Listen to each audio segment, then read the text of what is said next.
The first thing they encountered was a train, 39 boxcars sitting on a siding near the camp. Inside were approximately 2,000 bodies, prisoners who'd been transported from Buchenwald and had died en route from starvation, disease, and suffocation. Some had been dead for days in the spring heat. Then they entered the camp itself, over 30,000 prisoners, many barely alive, mountains of corpses stacked like firewood, a crematorium still warm from recent use. The smell was so overpowering that battle-hardened soldiers vomited.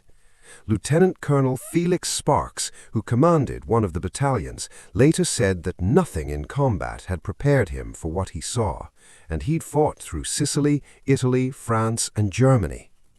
The prisoners who could still move surrounded the Americans, grabbing at them, kissing their hands, crying. Some dropped dead from the excitement and exertion. The liberators were witnessing the absolute bottom of human cruelty. And standing there in their SS uniforms were the men who'd run this hell, the guards, the administrators, the people responsible for this industrial-scale suffering and death. What happened next would haunt the U.S. Army for decades. The exact sequence of events at Dachau is still debated by historians. Multiple incidents occurred in different parts of the camp over several hours, but the basic facts are clear. American soldiers killed SS guards who'd already surrendered. At the main gate, when SS personnel tried to surrender, some American soldiers opened fire. Witnesses reported that dozens of guards were gunned down within the first hour of liberation.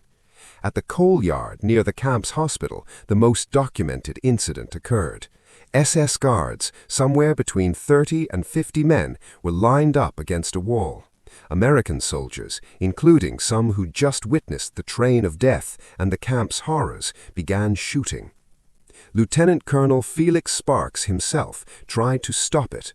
He physically intervened, ordering his men to cease fire, even drawing his pistol to enforce the order, but the shooting continued for several minutes.